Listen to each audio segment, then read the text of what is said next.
Magic morning. Magic morning. Magic morning. Morning. Okay. Morning. എല്ലാവരും ready ആണല്ലോ? Okay അല്ലേ? Okay. ശരി, താങ്ക് യു. സോ നമുക്കിന്ന് നമ്മുടെ പോസ്റ്റർ എല്ലാവരും കണ്ടിട്ടുണ്ടായിരിക്കും. നമുക്കിന്ന് തേഴ്സ്ഡേ ബുക്ക് റിവ്യൂ ഡേ ആണ്. സോ ഇന്ന് നമുക്ക് ബുക്ക് റിവ്യൂ ഡേ എടുക്കുന്ന നമ്മുടെ സ്വന്തം നൗഫൽ സാറാണ്. സാറിന് റെഫറൻസ് ബുക്ക് എന്ന് പറഞ്ഞാൽ the monk who sold he's Ferrari എന്നുള്ളതാണ്. ഓക്കെ, സോ ഈ ഒരു ബുക്കിനെ കുറിച്ച് ഇന്നത്തെ റിവ്യൂ സെഷൻ എടുക്കാൻ വേണ്ടിയിട്ട് ഞാൻ നൗഫൽ സാറിനെ ഇൻവൈറ്റ് ചെയ്യാണ്. Naufal sir, please welcome sir. Thank you. കേൾക്കുന്നുണ്ടോ? കേൾക്കാം. സത്യം പറഞ്ഞാല് ബുക്ക് ഞാൻ കഴിഞ്ഞ ആഴ്ചയിൽ എടുക്കാൻ വേണ്ടിയിട്ടൊക്കെ പ്രിപ്പയർ ചെയ്തിരുന്നു. ഇപ്പൊ നോയ്സ് വരുന്നുണ്ടോ? ആർക്കെങ്കിലും കേൾക്കുന്നുണ്ടോ? മെഡിറ്റേഷൻ സമയത്ത് ഉണ്ടായിരുന്നു, ഇപ്പോഴും ഉണ്ടല്ലോ. ഇല്ലല്ലോ സർ, ഓക്കെ ആണല്ലോ. ആണല്ലേ. ഒരു ഫാൻ ഇട്ടൊക്കെ ഒരു ശബ്ദം ഫാനിന്റെ ഒക്കെ ശബ്ദം പോലെ ഇങ്ങനെ അവർക്ക് കയറി വരുന്നു, എന്താ അറിയില്ല. അപ്പോ ആ സമയത്ത് എടുക്കാൻ പറ്റിയില്ല. ഫോണിന്റെ ഒരു സൂം പ്ലാറ്റ്ഫോം എന്താ അറിയില്ല, ഫോണില് ക്ലിയർ ആയി കിട്ടുന്നില്ല. അപ്പോ ഏകദേശം റെഡി ആയി വന്നതിന് ശേഷമാണ് ഇപ്പൊ എടുക്കാൻ വന്നത്. അപ്പം എല്ലാവർക്കും സ്നേഹം നിറഞ്ഞ മാജിക് മോർണിംഗ്. അപ്പൊ ഇന്ന് ഞാൻ പരിചയപ്പെടുത്താൻ പോകുന്ന പുസ്തകം റോബിൻ ശർമ്മയുടെ the monk who sold his Ferrari ഞാൻ പറഞ്ഞ പോലെ ഉള്ളൊരു ബുക്കാണ്. ലോകമെമ്പാടുള്ള ഏറെ പ്രശസ്തമായ പുസ്തകമാണിത്. ഒരാൾക്ക് ജീവിതത്തിൽ യഥാർത്ഥത്തിൽ എന്താണ് പ്രധാനമായും വേണ്ടത് എന്ന് നമ്മളെ ചിന്തിപ്പിക്കുന്ന ഒരു പുസ്തകമാണ്. റോബിൻ ശർമ്മയുടെ പുസ്തകമാണ്. അദ്ദേഹത്തിന്റെ ഒരുപാട് പുസ്തകങ്ങളുണ്ട്. അതിൽ വായിച്ചിട്ടുള്ള the monk who sold his Ferrari, അതുപോലെ തന്നെ 5 AM ക്ലബ്ബ്, അതുപോലെ തന്നെ who will die when you cry എന്ന് പറഞ്ഞ പുസ്തകമുണ്ട്. നിങ്ങൾ മരിക്കുമ്പോൾ ആരും കരയും. ഈ പുസ്തകങ്ങളൊക്കെ നമ്മുടെ ജീവിതത്തിലൊക്കെ നമ്മളെ ഒരുപാട് സ്വാധീനിക്കുന്ന പുസ്തകങ്ങളാണ്. അപ്പൊ ഈ പുസ്തകങ്ങളൊക്കെ, ഈ 3 പുസ്തകങ്ങളും നമ്മൾ ജീവിതത്തിൽ ഒരിക്കലെങ്കിലും വായിച്ചിരിക്കേണ്ട പുസ്തകങ്ങളാണ്. നമുക്ക് സെൽഫ് ഇംപ്രൂവ്മെന്റ് ആയിട്ടും, അതുപോലെ തന്നെ ഇപ്പോൾ ഇന്ന് എടുക്കാൻ പോകുന്നത് തന്നെ നമ്മളെ ഹെൽത്തുമായിട്ട് ബന്ധപ്പെട്ടുള്ള ഇക്കിഗായി ഒക്കെ വായിച്ച ആളുകൾക്ക് കുറച്ചുകൂടി ഒരു എന്താ പറയുക, നോവൽ രീതിയിലൊക്കെ വായിച്ച്, കഥ പോലെ വായിച്ച് ഉൾക്കൊള്ളാൻ, ഇംപ്ലിമെന്റ് ചെയ്യാനൊക്കെ പറ്റിയ ഒരു പുസ്തകമാണ് എന്ന് ഓർമ്മപ്പെടുത്തുകയാണ്. ഈ പുസ്തകത്തിന്റെ കഥയുടെ കഥാപാത്രത്തിന്റെ പേര് എന്ന് പറഞ്ഞാല് ജൂലിയൻ മാൻഡിൽ എന്ന് പറഞ്ഞൊരു അഭിഭാഷകനാണ്. അദ്ദേഹത്തിന് ഒരുപാട് ധനം, പിന്നെ സ്ഥാനമാനം, വിലപിടിപ്പുള്ള ഫെറാറി ഒക്കെ ഉണ്ടായിരുന്നു. എന്നാലും അദ്ദേഹം ആഡംബര ജീവിതത്തോടൊപ്പം വന്ന സമ്മർദ്ദവും മാനസിക ശൂന്യതയും എന്താണ് അദ്ദേഹത്തെ തളർത്തി എന്നുള്ളതാണ്. ഒടുവിൽ അദ്ദേഹം എന്താ വെച്ചാൽ ഈ കോടതിയിൽ വാദിക്കുന്നതിനിടയിൽ ഹൃദയാഘാതം വന്നിട്ട് അദ്ദേഹം കൊഴിഞ്ഞ് വീഴുകയായിരുന്നു. അങ്ങനെ ഈ സംഭവത്തിന് ശേഷം അദ്ദേഹം എന്താണ്, അദ്ദേഹത്തിന്റെ വിലപിടിപ്പുള്ള സാധനങ്ങളൊക്കെ വിൽക്കുകയും ഒക്കെ ഉപേക്ഷിച്ചിട്ട് അദ്ദേഹം എന്താണ് ഇന്ത്യയിലേക്ക് വരിക, ഹിമാലയത്തിലേക്ക് യാത്ര തിരിക്കുകയാണ് അദ്ദേഹം ചെയ്തത്. അദ്ദേഹം സന്യാസിമാരോടൊപ്പം കൂടിയിട്ട് പിന്നെ ജീവിതത്തിൽ ഒരുപാട് മാറ്റങ്ങൾ വരുത്തിയിട്ടുള്ളതാണ്. കേൾക്കുന്നുണ്ടല്ലോ അല്ലെ? ഹലോ. അപ്പൊ ഈ പുസ്തകം വായിച്ചിട്ടുള്ളവർ ആരെങ്കിലും ഉണ്ടോ? സത്യം പറഞ്ഞാൽ അത് സേഫ് സാർ ഡിമാജിക്കിന്റെ തുടക്കകാലത്തിൽ റിവ്യൂ ഒക്കെ നടത്തിയതാണ്. അപ്പൊ ഒന്നുകൂടി ഒന്ന് റിമൈൻഡ് ചെയ്യാൻ വേണ്ടിയിട്ട്, അന്നില്ലാത്ത ആളുകളൊക്കെ ഉണ്ടല്ലോ, അവർക്ക് കേൾക്കാൻ വേണ്ടിയിട്ടും കൂടിയാണ് ഈ പുസ്തകം ഞാൻ കഴിഞ്ഞ മാസം ഞാൻ വായിച്ചു. ഒരിക്കൽ കൂടി ഒരു 4-ാമത്തെ തവണയാണ് വായിക്കുന്നത്. അപ്പോ ഓരോ തവണ വായിക്കുമ്പോഴും കൂടുതൽ ഇൻസ്പിറേഷൻ നമുക്ക് കിട്ടിയത് കൊണ്ടാണ്, റീചാർജ് നമുക്ക് കിട്ടിയത് കൊണ്ടാണ് ഞാൻ ഈ ബുക്ക് തന്നെ തിരഞ്ഞെടുത്തത്. ഇതില് സാജൻ സാറൊക്കെ എനിക്ക് തോന്നുന്നു, മണി സാറൊക്കെ വായിച്ചിട്ടുണ്ടാവും അല്ലെ?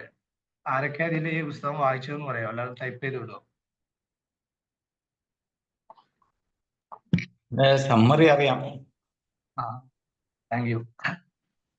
ഇതിൽ പറയുന്ന കുറച്ച് കാര്യങ്ങളുണ്ട്. അത് നമ്മളെ ഈ പുസ്തകത്തിൽ പറയുന്ന 5-6 ഉദാഹരണങ്ങളുണ്ട്. അതൊക്കെ നമ്മളെ മനസ്സിനെ എപ്പോഴും നമ്മളെ മനസ്സിലുണ്ടാവും. ആ സംഭവം നമ്മൾ പുറത്തെവിടെയെങ്കിലും കാണുമ്പോൾ നമുക്ക് ഈ പുസ്തകം ഓർമ്മ വരും. ഇപ്പൊ ലൈറ്റ് ഹൗസ് ആണ് അദ്ദേഹം ആദ്യമായിട്ട് പറയുന്നത്. ലൈറ്റ് ഹൗസിനെ അദ്ദേഹം ഉപമിക്കുന്ന ജീവിത ലക്ഷ്യം, ദർശനാണ്. ഒരാൾക്ക് വ്യക്തമായ ലക്ഷ്യവും ദിശയും വേണമെന്നുള്ള ഒരു സൂചിപ്പിക്കുന്ന ഒരു കാര്യമാണ് അദ്ദേഹം ലൈറ്റ് ഹൗസിനെ കൊണ്ട് പറയുന്നത്. രണ്ടാമതായിട്ട് അദ്ദേഹം പറയുന്നത് ഗാർഡനാണ്, തോട്ടം. മനസ്സിന് നല്ല ചിന്തകൾ കൊണ്ട് വളർത്തണം, അതായത് നെഗറ്റീവ് ചിന്തകളെ പുല്ലുകളെ പോലെ നമ്മൾ നീക്കം ചെയ്യണം എന്നുള്ള കാര്യം. അതുപോലെ തന്നെ അദ്ദേഹം പറയുന്ന 3-ാമത്തെ ഉദാഹരണം എന്ന് പറഞ്ഞാൽ സുമോഗുസ്തിക്കാരൻ. അപ്പൊ നമ്മള് ശരിക്കും ആ ഒരു പുസ്തകമൊക്കെ വായിക്കുമ്പോൾ, ഈ ചാപ്റ്ററൊക്കെ എത്തുമ്പോൾ സുമോഗുസ്തിക്കാരൻ എന്നൊക്കെ പറയുമ്പോൾ പറഞ്ഞാൽ നമ്മളെ ആ രാജസ്ഥാൻ ന്യൂ മാർബിളിന്റെ പരസ്യം കാണുന്നവർക്കറിയാം. അതേപോലെ ഒരു ഇമാജിൻ വരും കഥയിലെ എല്ലാ കഥാപാത്രങ്ങളും, സന്യാസിമാരുടെ ഹിമാലയം, അതുപോലെ തന്നെ സത്യം പറഞ്ഞാല് ആ പൂന്തോട്ടത്തെ കുറിച്ചൊക്കെ പറയുമ്പോൾ, അദ്ദേഹം ആ മലകളിൽ കയറി പോകുന്ന യാത്ര ഒക്കെ പറയുമ്പോൾ നമ്മൾ മെഡിറ്റേഷൻ ചെയ്യുമ്പോൾ ഒരു ഇമാജിനേഷൻ നമുക്ക് കിട്ടില്ല. അതുപോലെ ബുക്ക് വായിക്കുമ്പോൾ നമുക്ക് ഓരോ കാര്യങ്ങളും നമ്മുടെ ഉള്ളിലേക്ക് വരും. ബുക്ക് വായിച്ചിട്ടുള്ള ആളുകൾക്ക് അറിയാൻ പറ്റും. അല്ലെ നിർബന്ധമായിട്ടും വായിക്കുക ഒരിക്കലെങ്കിലും. അതുപോലെ തന്നെ സുമോ ഗുസ്തിക്കാരൻ എന്ന് പറഞ്ഞാല് തുടർച്ചയായിട്ടുള്ള മെച്ചപ്പെടുത്തലാണ് അദ്ദേഹം പറയുന്നത്. കൈസൻ എന്ന് പറഞ്ഞിട്ടുള്ള ഒരു സംഭവമാണ് പറയുന്നത്. അത് കൺസിസ്റ്റൻസിയെ കുറിച്ചിട്ടുണ്ട്. പിന്നെ ജീവിതത്തിൽ എല്ലായ്പ്പോഴും പുതിയ അറിവും വളർച്ചയും നമ്മൾ അന്വേഷിച്ചുകൊണ്ടിരിക്കുക. അതുപോലെ തന്നെ നാലാമതായി പറഞ്ഞത് ഒരു പിങ്ക് കേബിൾ വയറിനെ കുറിച്ചാണ്. ക്രമാശീലവും സ്വയം നിയന്ത്രണവും, ആത്മനിയന്ത്രണത്തെ കുറിച്ചിട്ടാണ് അദ്ദേഹം പറയുന്നത്. സ്വയം നിയന്ത്രണത്തിലൂടെ വലിയ നേട്ടങ്ങൾ നമുക്ക് നേടാൻ പറ്റും. അതുപോലെ തന്നെ സ്റ്റോപ്പ് വാച്ചിനെ കുറിച്ചിട്ട് പറയുന്നുണ്ട്, സമയത്തിന്റെ മൂല്യം. അതുപോലെ തന്നെ സമയം ഏറ്റവും വിലയേറിയ സമ്പത്താണ്, അതിനെ പാഴാക്കാതെ നമ്മൾ എങ്ങനെ പ്രയോജനപ്പെടുത്തണം എന്നുള്ള കാര്യങ്ങളാണ്. അതുപോലെ തന്നെ പറയുന്നത് വെളുത്ത റോസാപ്പൂക്കളെ ഉദാഹരണം അദ്ദേഹം പറയുന്നുണ്ട്. ബന്ധങ്ങളും സ്നേഹങ്ങളും, അതായത് റിലേഷൻഷിപ്പിനെ കുറിച്ചിട്ടാണ്. ബന്ധങ്ങൾ വളർത്താനും സേവനം ചെയ്യാനും സമയം മാറ്റി വെക്കുക എന്നുള്ളതാണ്. പിന്നെ വജ്രങ്ങൾ നിറഞ്ഞ പാത അദ്ദേഹം പറയുന്നുണ്ട് അവസാനമായിട്ട്. അത് യാത്ര ആസ്വദിക്കാനും സന്തോഷത്തോടു കൂടി നമുക്ക് ജീവിക്കാനുമാണ്. അപ്പോൾ ഇതിന്റെ ഒരു മെയിൻ പോയിന്റുകളാണ് ഇപ്പോൾ ഞാൻ വായിച്ച് തന്നത്. കേൾക്കുന്നുണ്ടല്ലോ അല്ലെ? അപ്പോൾ നമ്മളെ ലൈഫ് പർപ്പസ് എന്താണെന്ന് കണ്ടെത്തുക എന്നുള്ളതാണ്. സത്യമായിട്ട് പറയുകയാണെങ്കിൽ നമുക്ക് ജീവിതത്തിൽ ഒരു ലക്ഷ്യമാണെന്നാണ് സത്യം പറഞ്ഞാൽ അദ്ദേഹം ഈ പുസ്തകത്തിലൂടെ നമ്മളോട് പറയുന്നത്. ജീവിതം ഒരു വെറും ഫെറാറി വാങ്ങാൻ മാത്രമുള്ളതല്ല. നമ്മുടെ ജീവിതം നമ്മുടെ ഉള്ളിലെ ലക്ഷ്യങ്ങൾ കണ്ടെത്തുക, അതാണ് സത്യസന്ധമായ വിജയം എന്നുള്ളതാണ്. നമ്മൾ ഒരിക്കലെങ്കിലും നമ്മോട് ചോദിച്ചിട്ടുണ്ടോ നമ്മൾ എന്തിനു വേണ്ടിയാണ് ജനിച്ചത് എന്ന്? ഇപ്പോൾ നമ്മൾ ഇന്നലെ സേഫ് സാറെ ക്ലാസ്സിലൊക്കെ നമ്മൾ കേട്ടില്ല, നമ്മൾ എന്തിനാണ് ജനിച്ചത്? ഒന്ന് ടൈപ്പ് ചെയ്ത് വിടാമോ?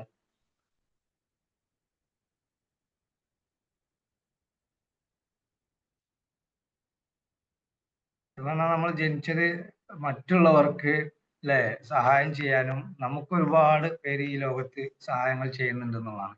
പക്ഷെ സത്യം പറഞ്ഞാൽ ഞാൻ ഈ പുസ്തകം വായിച്ച സമയത്ത് എനിക്കത് എത്രത്തോളം ഉൾക്കൊള്ളാൻ കഴിഞ്ഞില്ല കേട്ടോ. അപ്പം സേഫ് സാറ് കഴിഞ്ഞ ദിവസവും ഇതിനു മുമ്പൊക്കെ സാറിന്റെ ക്ലാസ് അറ്റൻഡ് ചെയ്തപ്പോഴാണ് നമുക്ക് മനസ്സിലായത് അതായത് പർപ്പസ് എന്താണ് എന്നുള്ളത്.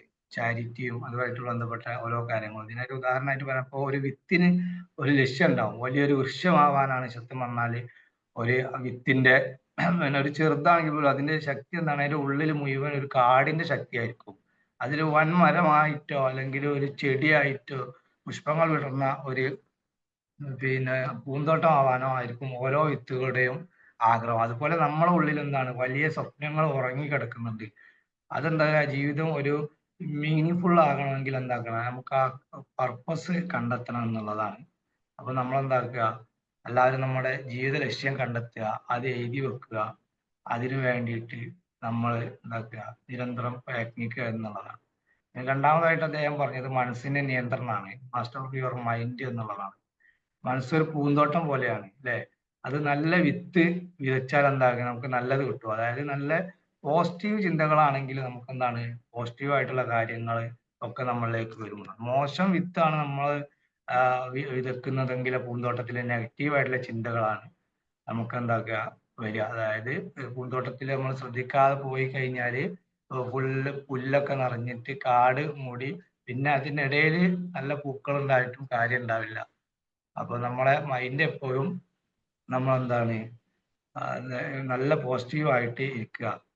നമ്മൾ ദിവസം എന്താ ശരിക്ക് കാണുന്നതെന്ന് പറഞ്ഞാല് പിന്നെ മൊബൈലായാലും പിന്നെ ന്യൂസിലായാലും അതുപോലെ തന്നെ ടി വിയിലായാലും എന്തിലായാലും ശരിക്കും പറഞ്ഞ കമ്പാരിസൺ, അതേപോലെ ഗോസിപ്പ്, അങ്ങനത്തെ പിന്നെ കാര്യങ്ങളൊക്കെ നമ്മൾ ചർച്ച ചെയ്യുന്നത്. വാട്സപ്പിലൂടെ വരുന്ന വീഡിയോ, മെസ്സേജ്, വാറിനെ കുറിച്ചുള്ള കാര്യങ്ങൾ.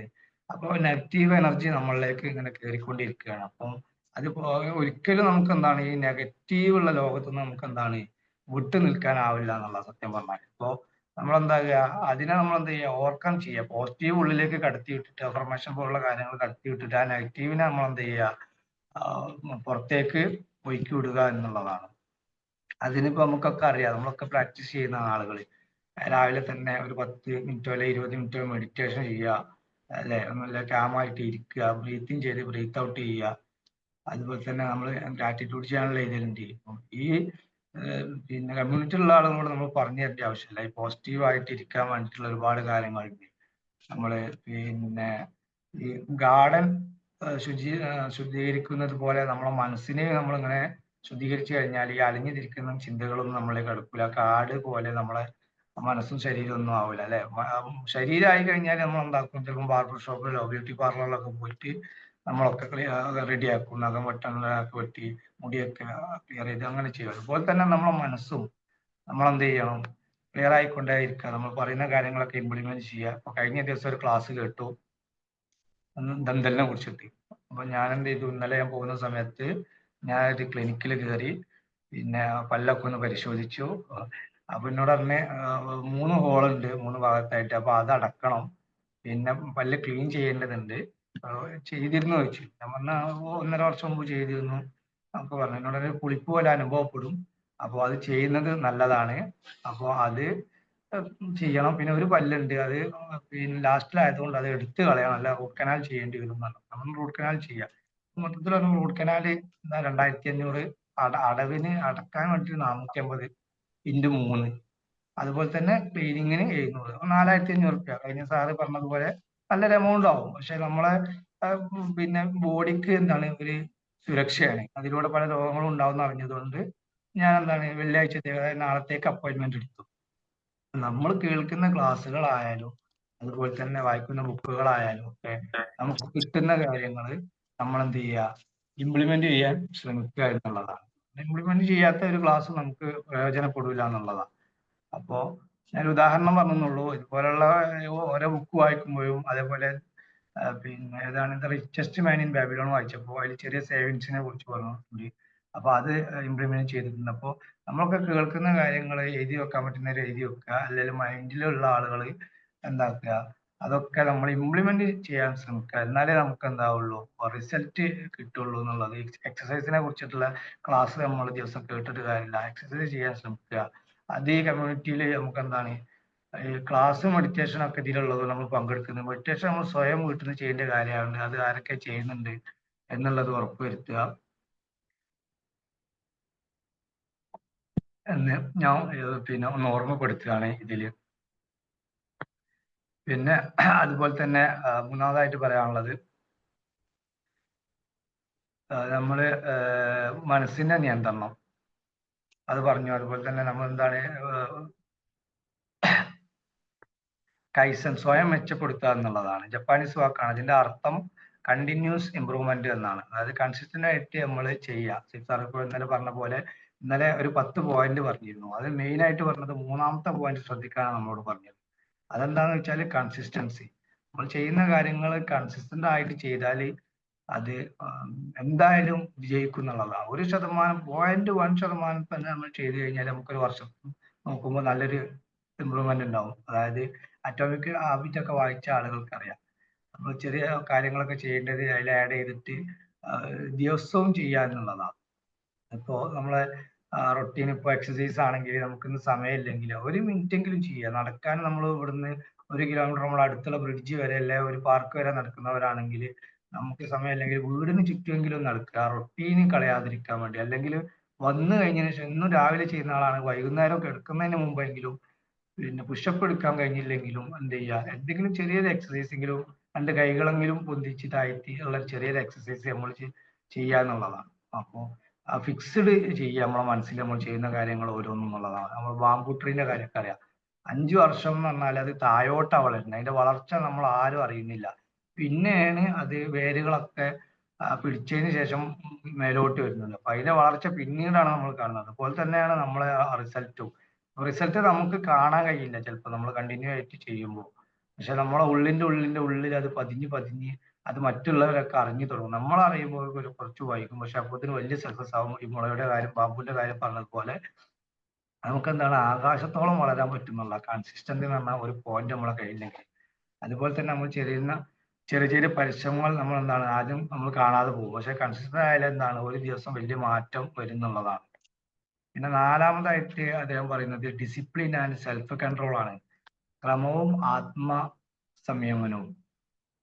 സ്വാതന്ത്ര്യം കിട്ടണമെങ്കിൽ ആദ്യം നമ്മൾ എന്താണ് സംയമനം പാലിക്കണം എന്നുള്ളത് അത് നമുക്ക് വേണമെന്നാണ്. നമുക്ക് എല്ലാവർക്കും അറിയാം രാവിലെ എക്സസൈസ് നല്ലതാണ്, മെഡിറ്റേഷൻ നല്ലതാണ്, അതുപോലെ തന്നെ ഈ ക്ലാസ് നല്ലതാണ് എന്നുള്ളതൊക്കെ അറിയാം. പക്ഷെ നമ്മൾ എന്താക്കാണ്, നമ്മൾ ആ പഴയ ചൊല്ലിലേക്ക് ഇങ്ങനെ പോവാണ്. നാളെ ആവാം, പിന്നെ ആവാം, പിന്നെ ഓരോ കാരണങ്ങൾ എക്സ്ക്യൂസുകൾ ഇങ്ങനെ പറയാണ്. അതുപോലെ തന്നെ നമ്മൾ ബുക്ക് വായിക്കുന്നത് അതൊക്കെ ഒരു ദിവസം ഒരു ചാപ്റ്റർ അല്ലെങ്കിൽ ഒരു 4 പേജ് 2 പേജ് ഒരു ദിവസം നമുക്ക് വായിക്കാം. നമ്മുടെ ജീവിതത്തിൽ മാറ്റി വെച്ചാൽ ഒരു പേജെങ്കിലും വായിക്കാൻ നമുക്ക് മാറ്റി വെച്ചാൽ 360 ദിവസം കൊണ്ട് നമുക്ക് 360 പേജ് വായിക്കാം. ഒരു വർഷം കൊണ്ട് നമുക്ക് ചിലപ്പോൾ 2 പുസ്തകം വായിക്കാം, 3 പുസ്തകം വായിക്കാം, അല്ല ഒരു പുസ്തകം വായിക്കാം. ഒരു 300ഓളം പേജുള്ള ഒരു പുസ്തകങ്ങൾ വായിക്കാം. നമ്മളൊക്കെ അതിന് സമയം കണ്ടെത്തുക, പുസ്തകങ്ങൾ നമ്മൾ വാങ്ങിക്കുക. പിന്നെ മറ്റുള്ളവരത് വാങ്ങിച്ചാലോ ലൈബ്രറിയിൽ നിർത്താലോ ഒരു സമയത്തിന് പരിധി കഴിയുമ്പോൾ നമുക്ക് വായിക്കാൻ കഴിഞ്ഞാൽ നമ്മൾ തിരിച്ചു കൊടുക്കേണ്ടി വരും.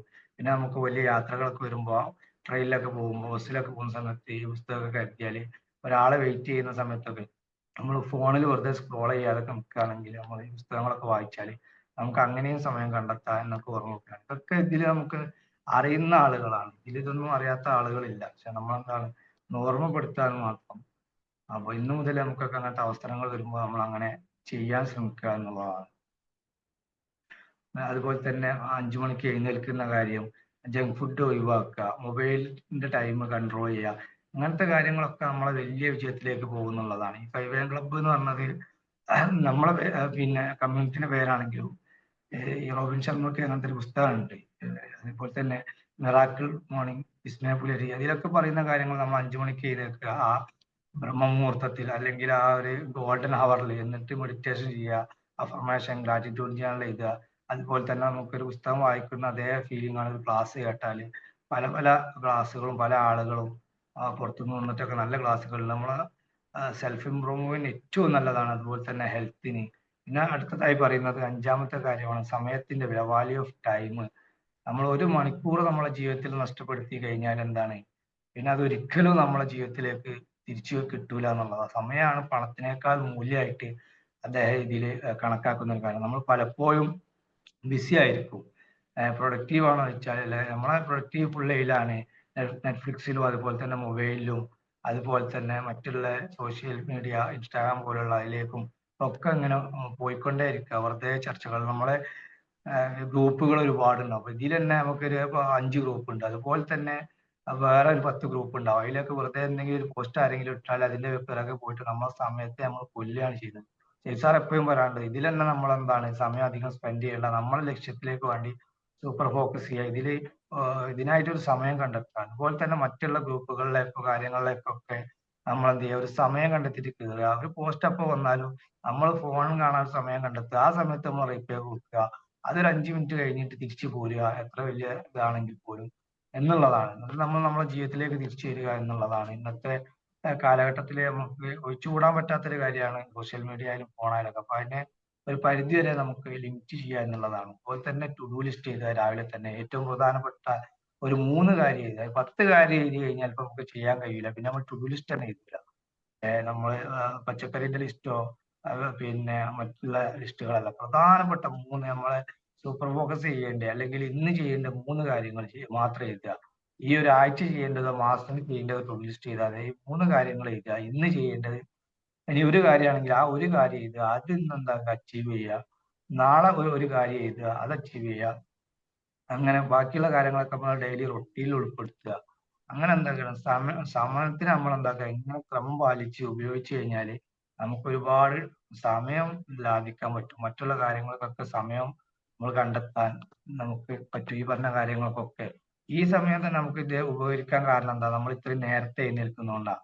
എല്ലാവർക്കും 24 മണിക്കൂർ തന്നെയാണ്. അപ്പൊ നമ്മൾ ഒരു 2 മണിക്കൂർ നമ്മളെ ഉറക്കത്തിനെ നമ്മൾ ത്യാഗം ചെയ്തുകൊണ്ട് നമുക്ക് എന്താണ് ഇങ്ങനത്തെ കാര്യങ്ങൾക്ക്, എക്സസൈസിന്, റീഡിങ്ങിന്, മെഡിറ്റേഷന്, ക്ലാസ്സിനൊക്കെ പങ്കെടുക്കാൻ പറ്റുന്നു. മറ്റുള്ള ആളുകൾ 8 മണിക്ക് എഴുന്നേൽക്കുന്ന ആളുകൾക്കൊന്നും ഇതൊന്നും പങ്കെടുക്കാൻ പറ്റുന്നില്ല, അല്ലെങ്കിൽ ഇതൊന്നും ജീവിതത്തിന്റെ ഭാഗമാക്കാൻ പറ്റുന്നില്ല എന്നാണ്. അതൊക്കെ തിരിച്ചറിഞ്ഞ് ഇതൊക്കെ കൺസിസ്റ്റന്റ് ആയിട്ട് ചെയ്യാൻ പിന്നെ ശ്രമിക്കുക എന്നുള്ളതാണ്. പിന്നെ 6ാമത്തേതായി വരുന്നത് മറ്റുള്ളവർക്കായിട്ട് സേവനം അനുഷ്ഠിക്കുക എന്നുള്ളതാണ്. ജീവിതത്തിലെ ഏറ്റവും വലിയ സന്തോഷം മറ്റുള്ളവർക്കായി ജീവിക്കുക എന്നുള്ളതാണ്. നമുക്കൊക്കെ അറിയാലേ, നമ്മൾ ദിവസങ്ങളിലൊക്കെ ഒരുപാട് ആളുകളെ ചാറ്റ് ചെയ്ത് ചെറിയ സംഖ്യ ചെയ്തിട്ടും പിന്നെ അല്ലെങ്കിൽ റോഡ് മുറിച്ച് കടക്കാനോ അല്ലെങ്കിൽ ഒരാൾ റോഡ് മുറിച്ച് കടക്കുന്ന ഒരാളെ വണ്ടി ബ്രേക്ക് ചെയ്തിട്ടൊക്കെ നമ്മൾ സഹായിക്കുന്ന ആളുകളാണ് ഇതിലുള്ള പല ആളുകളും. അപ്പോൾ നമ്മളെന്താക്കുക, നമ്മളെ ലക്ഷ്യം ഈ ഇതും കൂടി ആഡ് ചെയ്യുക. സാർ പറഞ്ഞ പോലെ നമ്മൾ എന്തിനാണ് ഈ ലോകത്തേക്ക് വന്നത്? മറ്റുള്ളവർക്ക് ഒരു ഉപകാരം ചെയ്യാൻ. അപ്പൊ എഡിസൺ സാറിന്റെ ഒക്കെ കാര്യം പറയുകയാണെങ്കിൽ ബൾബ് കണ്ടുപിടിച്ചിട്ട് പോയതാണെങ്കിലും അദ്ദേഹം ഇപ്പോഴും അതിന്റെ സമ്പത്ത് വാരുന്നുണ്ടോ? ഇല്ല. അതായത് ഈ ലോകത്തിന് ഒരു വെളിച്ചം നൽകിയിട്ടാണ് പോകുന്നത്. അതുപോലെ തന്നെ നമ്മളെ Mother Teresa, Gandhiji, Abdul Kalam sir ഇവരൊന്നും സത്യം പറഞ്ഞാൽ ഫെറാറിയോ അല്ലെങ്കിൽ വലിയ കാറുകളോ വലിയ വീടുകളോ ബംഗ്ലാവുകളോ ഒന്നും ഉണ്ടായിട്ടില്ല. അപ്പൊ ഇതൊന്നും നമ്മൾ വേണ്ടെന്നല്ല പറയുന്നത്. ഇതൊക്കെ നമ്മുടെ കാലഘട്ടത്തിനനുസരിച്ച് നമുക്ക് ആവശ്യമുള്ള കാര്യമാണ്. പക്ഷെ ജീവിതത്തിൽ നമ്മൾ ഒരു ദിവസമെങ്കിലും ഒരു ഉപകാരമെങ്കിലും ഒരാൾക്ക് നമ്മൾ ചെയ്യാന്നുള്ളതാണ്. അപ്പോ നമുക്കെന്താണ് അദ്ദേഹത്തിന്റെ ഒരു മാറ്റം പിന്നെ നമ്മളെ ജീവിതത്തിലേക്ക് തന്നെ നമുക്ക് മനസ്സിന്റെ വിശാലത ഒക്കെ നമുക്ക് എന്താണ് മനസ്സിലാക്കാൻ പറ്റുമെന്നുള്ളതാണ്. ജീവിക്കുന്നത് തന്നെ അതിനു വേണ്ടിയിട്ടാണ്. നമ്മൾ ഒരുപാട് പേരുടെ ആശ്രയത്തിലാണ് ജീവിക്കുന്നത് എന്നുള്ളത് ഈ അടുത്ത സമയത്താണ് സാറിന്റെ ഒരു പിന്നെ ക്ലാസ് കേട്ടപ്പോഴാണ് തിരിച്ചറിഞ്ഞു. ഓരോന്ന് എഴുതി നോക്കുമ്പോൾ നമുക്ക് അത്രയും എണ്ണിയാൽ ഒതുങ്ങാതെ അത്ര അനുഗ്രഹങ്ങൾ നമുക്ക് ഈ പ്രപഞ്ചനാഥൻ നമുക്ക് നൽകിയിട്ടുണ്ട്. അതുപോലെ തന്നെ ചുറ്റുമുള്ള ആളുകൾ നൽകിയിട്ടുണ്ട്. മാതാപിതാക്കളാണെങ്കിൽ നമുക്ക് പിന്നെ ഭക്ഷണങ്ങള്, അതുപോലെ തന്നെ ഒരുപാട് കാര്യങ്ങൾ, ഭാര്യമാര് ഒക്കെ നമുക്ക് ഒരുപാട് അവരെ സപ്പോർട്ടിലാണ് സത്യം പറഞ്ഞാൽ നമ്മൾ ജീവിക്കുന്നത് തന്നെ. അവരൊന്നും ഇല്ലാതെ നമുക്ക് ഇവിടെ നിലനിൽക്കാൻ പറ്റൂല എന്നുള്ള പിന്നെ കാര്യം തന്നെയാണ് നമുക്ക് മനസ്സിലാക്കാൻ പറ്റും. അപ്പൊ നമ്മൾ ഈ നമ്മളെ ലൈഫിൽ നിന്ന് നമ്മൾ ഇവിടുന്ന് പോകുമ്പോൾ നമ്മളെന്താണ് എന്തെങ്കിലും ഒരു പിന്നെ വ്യക്തിമുദ്ര ഇവിടെ പതിപ്പിച്ചിട്ട് നമ്മൾ എന്താക്കുക ഈ ജീവിതത്തിൽ നിന്ന് പോവുക. അപ്പോ റോബിൻ സാറിന്റെ മറ്റേ പുസ്തകം ഞാൻ പറഞ്ഞല്ലോ, നിങ്ങൾ മരിക്കുമ്പോൾ ആരും കരയുന്നുണ്ട്. അപ്പോഴാണ് ശരിക്കും നമ്മുടെ ജീവിതത്തിന്റെ ഒരു അർത്ഥം ഉണ്ടാവുക. നമ്മുടെ ജീവിതത്തിൽ മരിച്ചു കഴിഞ്ഞാൽ ഇവിടെ ജീവിക്കും മറ്റുള്ളവരുടെ മനസ്സിൽ എന്നുള്ളതാണ്. പിന്നെ അദ്ദേഹം പറഞ്ഞത് സന്തുലിത ജീവിതം എന്നാണ്, ബാലൻസ്ഡ് ലൈഫിനെ കുറിച്ചിട്ടാണ് പറയുന്നത്. ഏഴാമതായിട്ട് ജീവിതം ഒരു കാറ് പോലെയാണ്, ഇനി 4 ടയർ വേണമെന്നുള്ളതാണ്. ആ കാറിന് 4 ടയർ ഉണ്ടാവുമല്ലോ. അപ്പോ ആ 4 ടയർ ഏതൊക്കെയാണെന്ന് പറയുകയാണെങ്കിൽ ഒന്ന് പറയുന്നത് ശരീരമാണ്, അതുപോലെ തന്നെ മനസ്സ്, പിന്നെ ബന്ധങ്ങൾ, നാലാമതായിട്ട് പറയുന്നത് ആത്മാവാണ്. നമ്മൾ ഈ 4 ടയറിൽ നമ്മൾ വണ്ടി ഓടിക്കുകയാണെങ്കിൽ ഏതെങ്കിലും ഒരു ടയർ പഞ്ചറായാൽ നമുക്ക് ശരിക്കും മുന്നോട്ട് പോകാൻ കഴിയും. പോകാൻ പറ്റും, എത്ര അധികം പോകാൻ പറ്റും എന്നുള്ളത് നമുക്കറിയാം. അതുപോലെ തന്നെ അതിന് പിന്നെ അതിന്റെ സൈഡ് എഫക്ട് വേറെ എന്തൊക്കെ വരും എന്നുള്ളത് നമുക്കറിയാം. സ്മൂത്ത് ആയിട്ട് പോകാൻ പറ്റില്ല എന്നുള്ളതൊക്കെ നമുക്കറിയാം. ഇതിലൊക്കെ 4 നല്ല എയർ വേണം. ടയർ 4 നല്ല കണ്ടീഷൻ ഉള്ളതായിരിക്കണം.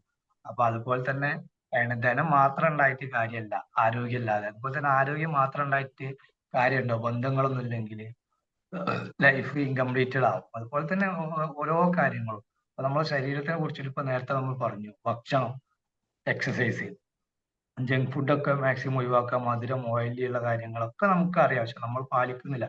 ഇനി നമുക്ക് ചില ആളുകൾ പറയുന്നുണ്ട് ഇതൊക്കെ കഴിക്കാതെ നമ്മൾക്ക് ഒന്നോ നാളെ മരിച്ചു പോലും. നമ്മൾ എന്ത് ചെയ്യാ, ഉള്ള ആയുസ് കാലം മുഴുവൻ നമുക്ക് കഴിക്കാം. മമ്മൂട്ടിയൊക്കെ പറയുന്ന പോലെ നമുക്കൊക്കെ കഴിക്കാം, അൺലിമിറ്റഡ് ആയിട്ട് കഴിക്കാതിരുന്നാൽ മതി. ചോറാണെങ്കിലും ബിരിയാണി ആണെങ്കിലും എന്ത് സാധനമാണെങ്കിലും നമ്മൾ അൺലിമിറ്റഡ് ആയി കഴിക്കാതെ ആഴ്ചയിൽ ഒരിക്കൽ ഒരു ബിരിയാണി കഴിക്കുക, അല്ലെങ്കിൽ ആ കഴിക്കുന്ന ബിരിയാണിയുടെ ക്വാണ്ടിറ്റി കുറച്ച് കഴിക്കുക. അങ്ങനെ നമ്മൾ എന്താക്കും, ഭക്ഷണത്തിൽ ക്രമം, സാലഡുകൾ ഉൾപ്പെടുത്തുക, എക്സസൈസ് ചെയ്യുക. ദിവസവും എനിക്ക് തോന്നുന്നു ഒരു 30 കഴിഞ്ഞ ആളുകളൊക്കെ ദിവസവും അല്ലെങ്കിൽ ഒരു അത്യാവശ്യം നമ്മളെ ഹൈറ്റിനും ഉള്ള അധികം വെയിറ്റ് ഉള്ള ആളുകളൊക്കെ ആണെങ്കിൽ എക്സസൈസ് ചെയ്യുക. അത് ജീവിതത്തിൽ നമ്മൾ ബ്രഷ് ചെയ്യും പോലെ, വാഷ് ചെയ്യും പോലെ ദിവസത്തിന്റെ ഒരു പിന്നെ ഡെയിലി റൊട്ടീനിൽ ഉൾപ്പെടുത്തുക. എന്നും നമ്മൾ എക്സസൈസ് ചെയ്യുക, ഒരു 20 മിനിറ്റ്. അതുപോലെ തന്നെ മനസ്സിന് ഒരു ഇത് കിട്ടാൻ വേണ്ടി, ശരീരത്തെ പോലെ തന്നെയാണല്ലോ മനസ്സും, അതിന് വേണ്ടിയിട്ട് നമ്മൾ മെഡിറ്റേഷൻ ചെയ്യുക. ദിവസവും വായിക്കുക 1-2 പേജ്. അതുപോലെ തന്നെ ആ ബന്ധങ്ങൾക്ക് നമ്മൾ സമയം കണ്ടെത്തുക. മൂന്നാമത്തെ ടയറിന്റെ കാര്യം പറയുകയാണെങ്കിൽ അതിന് നമ്മൾ എന്താണ്, കുടുംബസംഗമോ അല്ലെങ്കിൽ അതുപോലെ തന്നെ നമ്മളെ ഗെറ്റ് ടുഗദറോ. അപ്പൊ നമ്മൾ ഇവിടെ പറഞ്ഞു ബി മാജിക്കിന്റെ ഒരു കാര്യം ഒത്തുകൂടാന്. അപ്പൊ അതിനൊന്നും നമുക്ക് ഒത്തുകൂടാനും ഒത്തുകൂടൽ കഴിഞ്ഞില്ല. ഒരു ഓഫ്ലൈൻ മീറ്റിംഗ്, അതൊക്കെ ബന്ധങ്ങൾക്ക് ദൃഢത കൊടുക്കുന്ന കാര്യങ്ങളാണ്. അതുപോലെ തന്നെ നമ്മൾ ആത്മാവിന് നമ്മൾ കൊടുക്കേണ്ട കാര്യങ്ങൾ അതെന്താണെന്നറിയോ? അപ്പൊ നമ്മൾ ശരീരത്തിന്റെ പറഞ്ഞു ഭക്ഷണം, എക്സസൈസ്, മനസ്സിൻ്റെതാണ് മെഡിറ്റേഷൻ, വായന, ബന്ധങ്ങൾക്ക് ഇതുപോലുള്ള ഓരോ ഓഫ്ലൈൻ മീറ്റിങ്ങുകൾ, അതുപോലെ തന്നെ സുഖമില്ലാത്ത ആളുകളൊക്കെ നമ്മളെ കുടുംബത്തിലെ അയൽവക്കത്തൊക്കെ ഉണ്ട്, അവരെ പോയി കാണുക, അവരോട് കുറച്ചു നേരം സംസാരിക്കുക. അങ്ങനെ അതുപോലെ തന്നെ നമ്മൾ ആത്മാവിന് കൊടുക്കേണ്ടതാണ് നമ്മൾ നന്ദിയും പ്രാർത്ഥനയും എന്നാണ് സംഭവം, ഗ്രാറ്റിറ്റ്യൂഡ്. അത് നമ്മൾ എന്ന് എഴുതാൻ പറ്റാത്തൊരു മനസ്സിൽ പറയുക എഴുന്നേറ്റ്, അല്ലെങ്കിൽ പ്രാർത്ഥനകൾ നമ്മൾ നടത്തുക. പിന്നെ നമ്മളെ നമസ്കാരം കഴിഞ്ഞിട്ട് അമ്പലത്തിൽ പോകുമ്പോഴൊക്കെ മനസ്സ് എന്താണ് നമ്മൾ പ്രാർത്ഥിക്കുന്ന ആ ദൈവങ്ങളിലേക്ക് അല്ലെങ്കിൽ ആ ശക്തിയിലേക്ക് കൊടുത്തിട്ട് നമ്മളെ ഭാഷയിലേക്ക് പറയണം മനസ്സുരുകി പ്രാർത്ഥിക്കുക എന്നുള്ളത്. അപ്പൊ അതൊരു ഫോർഗീവ്നെസ് ആയിട്ടും വരും. നമ്മളെ ഉള്ളിലുള്ളതൊക്കെ നമ്മൾ എന്താക്കുക, പുറത്തേക്ക് ഒഴുക്കി വിടുക. നമ്മളെ ആ പിന്നെ വേസ്റ്റുകളും കാര്യങ്ങളൊക്കെ നമ്മൾ എന്ത് ചെയ്യുക, അതിലേക്ക് ഒഴുക്കി വിട്ടിട്ട് ആത്മാർത്ഥമായിട്ട് നമ്മൾ നന്ദിയും പ്രാർത്ഥനയും നമ്മളെ ജീവിതത്തിലേക്ക് കൊണ്ടുവരിക. അതുപോലെ തന്നെ പിന്നെ മറ്റുള്ള കാര്യങ്ങൾ, ഒരാളോട് ഒരു വാക്ക് പോലും, ഒരാൾക്ക് നമുക്കൊരു ഉപകാരം ചെയ്യാൻ പറ്റിയില്ലെങ്കിൽ നമ്മളെ വാക്ക് കൊണ്ട് ഒരു മുറിവ് പോലും ഒരാൾക്ക് വരുത്താതെ നമ്മൾ ശ്രമിക്കുക. നമ്മൾ എന്തെങ്കിലും ഒരാളെ ഉപദേശിക്കുകയാണെങ്കിൽ, നമ്മുടെ സ്റ്റാഫിനെ ആരെങ്കിലും ആണെങ്കിൽ ഒരു സാൻഡ്വിച്ച് മെത്തേഡിൽ നമ്മൾ എന്താക്കുക, അവരെ അപ്രീഷിയേറ്റ് ചെയ്തുകൊണ്ട് നമ്മൾ എന്താക്കുക, കാര്യങ്ങൾ പറയുക എന്നുള്ളതാണ്. അപ്പൊ അങ്ങനെ ജൂലിയന് ഫെറാറി വിറ്റു. പക്ഷെ എന്താണ് പിന്നെ പുതിയൊരു ജീവിതത്തിലേക്ക് പോയി. അപ്പൊ ഇത്രയാണ് ഇതിന്റെ കാര്യം കേട്ടോ. ഈ ഒരു 7 കാര്യങ്ങളാണ് അദ്ദേഹം പിന്നെ ലളിതം. ഇത് ഇങ്ങനല്ല, ഈ ഒരു ചാപ്റ്ററിൽ തീരൂല. പിന്നെ ഒരു സെക്ഷനിൽ തീരൂല. ഒരു ചാപ്റ്റർ തന്നെ ഒരു സെഷനിൽ എടുക്കാൻ മാത്രമുണ്ട്. അപ്പൊ ഞാൻ ഇതിന്റെ ചുരുക്കം മാത്രം നിങ്ങളേക്ക് പറഞ്ഞു തന്നുള്ളൂ. ആ ഒരു പഴയ ഒരു ബുക്ക് റീഡിംഗ് ഒന്ന് ഒഴിവാക്കിയതാണ്. അപ്പൊ അതിന്റെ പ്രധാനപ്പെട്ട പോയിന്റുകളും അതൊന്ന് പറഞ്ഞു തന്നു മാത്രമാണ്. നമ്മളെ ഉള്ളിൽ ഇതൊന്നും ഉണ്ടായാലും എന്താണ്, സമാധാനം ഇല്ലെങ്കിൽ ഇതിനൊന്നും ഒരു വില ഇല്ല എന്നാണ് അദ്ദേഹം പറഞ്ഞത്. ഫെറാറി ഉണ്ടായിട്ടും റോൾസ് റോയ്സ് ഉണ്ടായിട്ടും കാര്യമില്ല. അതുപോലെ തന്നെ മറ്റുള്ള കാര്യങ്ങളൊക്കെ നമ്മൾ എന്താക്കുക, ശ്രദ്ധിക്കുക എന്നുള്ളതാണ്. മോങ്കോ സോൾഡീസ് ഫെറാറി നമ്മളെ പഠിക്കുന്നത് എന്താ വെച്ചാല്, വിജയം പണത്തിലും പിന്നെ കാറുകളിലൊന്നുമല്ല, സമ്പത്തിലൊന്നുമല്ല എന്നുള്ളതാണ്. വിജയം നമ്മളെ ലക്ഷ്യം കണ്ടെത്തി അതിനുവേണ്ടി സന്തോഷത്തോടുകൂടി സേവനത്തോടു കൂടി ജീവിക്കുന്നതാണ് യഥാർത്ഥ സന്തോഷം എന്ന് പറയാണ്. 6:15 ആയി, ഞാൻ വൈൻഡപ്പ് ചെയ്യാണ്. Thank you all. Okay thank you Naufal sir, thank you so much. So team members, അപ്പം ഇതൊരു ഫീഡ്ബാക്കിംഗ് ടൈമാണ്. സോ ഓരോരുത്തരായിട്ട് നമുക്ക് അൺമ്യൂട്ട് ചെയ്ത് സംസാരിക്കാവോ? ഈ ബുക്ക് വായിച്ച വേറെ ആരെങ്കിലും ഉണ്ടോ?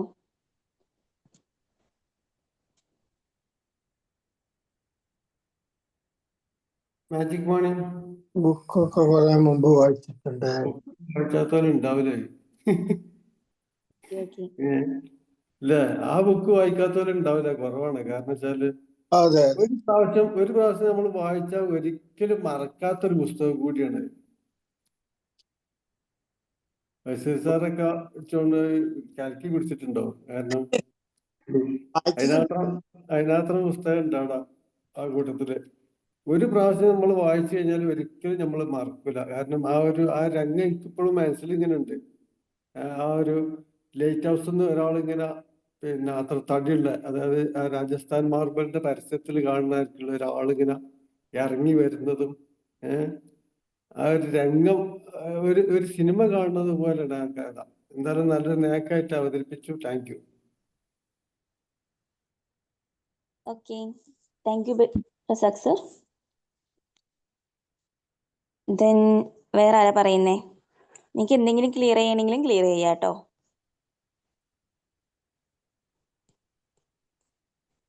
മാജിക് മണി ആരും പറയുന്നില്ലല്ലോ. ആരും പറയാത്തോണ്ട് ഞാൻ പറയാം. ഓക്കെ നല്ല പുസ്തകമാണ് റോബിൻ ശർമ്മന്റെ. ഞാനൊരു 5-10 കൊല്ലം പറ്റ വായിച്ചതാ. പിന്നെ ഇപ്പോഴും ഉണ്ട് എൻ്റെ കയ്യിലത്. ജീവിതത്തിൽ നമ്മളാക്കിയതിൽ പെട്ട പുസ്തകങ്ങളിൽ ഒന്നാണിത്. ഇയാൾ തന്നെ വേറെ ഒരു ബുക്കുണ്ട്, who will cry when you die. Robin Sharma വളരെ സിമ്പിൾ ഇംഗ്ലീഷാണ്, നല്ല സുഖമാണ്, വായിച്ചാൽ വേഗം മനസ്സിലാവും സാധാരണക്കാരന്. ഒരു കടുകട്ടില്ലാത്ത ഇംഗ്ലീഷിൽ അത് നല്ല വ്യക്തമായിട്ട് ആ പുസ്തകത്തിന്റെ കണ്ടന്റ് വളരെ കൃത്യമായിട്ട് നൗഫൽ അവതരിപ്പിച്ചു. താങ്ക് യു നൗഫൽ, നന്നായിട്ടുണ്ട്. Thank you very much. Okay thank U Basheer sir. നമുക്ക് അതുപോലെ തന്നെ നമുക്ക് 1-2 ന്യൂ മെമ്പേഴ്സ് ഉണ്ട്. അപ്പോൾ അവരൊന്ന് നമുക്ക് ഇൻട്രൊഡ്യൂസ് ചെയ്യാം. സന്ധ്യ മാം കേൾക്കുന്നുണ്ടോ? ഹലോ സന്ധ്യ മാം.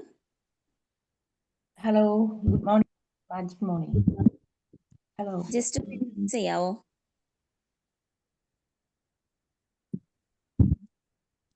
കേൾക്കാമോ? കേൾക്കാം.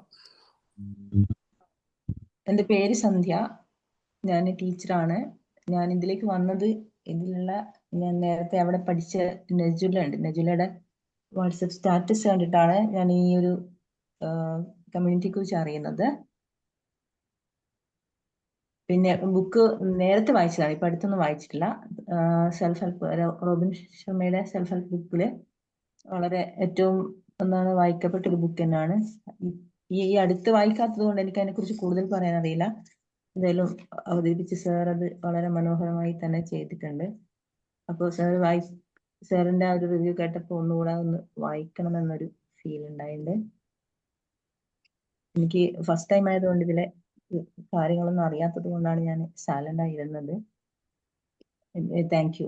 ഞാൻ ഇതിൽ ജോയിൻ ചെയ്യാൻ മെയിൻ കാരണം എനിക്ക് ഈ 5 AM ക്ലബും എൻ്റെ ബുക്ക് കളക്ഷനിലുണ്ട്. പക്ഷേ 5 മണിക്ക് എണീക്കുക എന്നുള്ളത് എനിക്ക് ഒട്ടും പോസിബിൾ ഇല്ലാത്ത കാര്യമാണ്. അത് ചെയ്യാം എന്നുള്ള ഒരു ഉദ്ദേശത്തിൽ തന്നെയാണ് ഞാൻ ഇതിലേക്ക് ജോയിൻ ചെയ്തത്. അപ്പൊ 5 മണിക്കല്ലെങ്കിൽ 5:15 നിന്ന് എണീറ്റിട്ടുണ്ട്. അത് 5ലേക്ക് കൊണ്ടുപോകണം.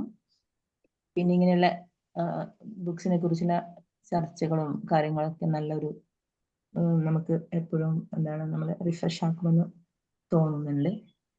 Thank you all. Sandhya full വായില്ല. സ്ഥലം, വീട്, സ്ഥലം, ജോലി എന്നും പറഞ്ഞില്ല. ഡയറക്ഷൻ. വീട് പേരാമ്പ്ര. ഗുഡ്. നമ്മളെ ജില്ല. അതെ. വർക്ക് ചെയ്യുന്നത് കാലിക്കറ്റ് യൂണിവേഴ്സിറ്റിയുടെ ടീച്ചർ എഡ്യൂക്കേഷൻ സെന്റർ ചക്കിട്ടപ്പാറയിൽ.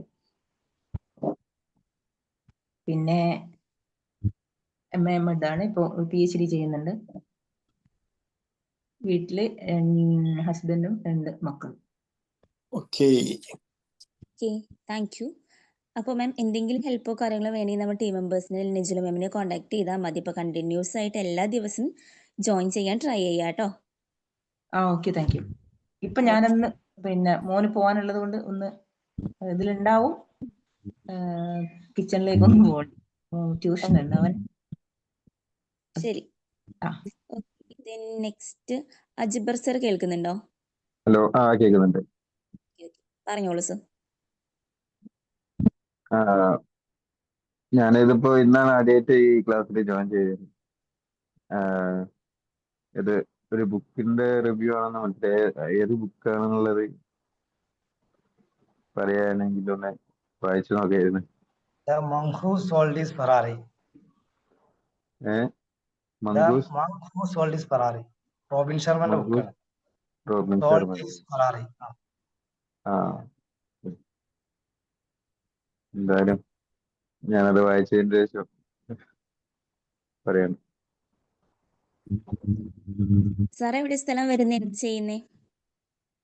ഞാൻ കോഴിക്കോടാണ്, ബിസിനസ് ചെയ്യണം. ഓക്കെ. കോഴിക്കോട് എവിടെയാണ് സർ? കോഴിക്കോട് മാങ്കാവ്. മാങ്കാവില്ല, നമ്മളെ നാട്. അതെ. കോഴിക്കോട് എവിടെ? ഞാൻ പന്ന്യങ്കര. പന്ന്യങ്കര ഉണ്ട്, മണിസാട്ടുണ്ട്,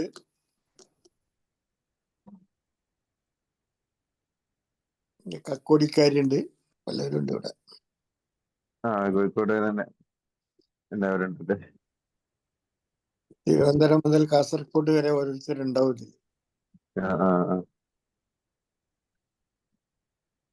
മെഡിറ്റേഷന് ഏത് സമയത്താ? 5:30. 5:30. കറക്റ്റ് 5:30.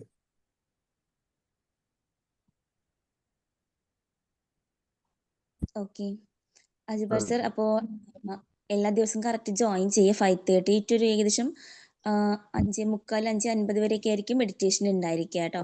അപ്പോൾ കറക്റ്റ് ടൈമിൽ ജോയിൻ ചെയ്യുക. അതിനുശേഷം നമുക്ക് ഇതുപോലെ സെഷൻസ് ആയിരിക്കും ഉണ്ടായിരിക്കുക 6:30 വരെ. Okay okay. Anyway thank you sir, thank you so much. Okay.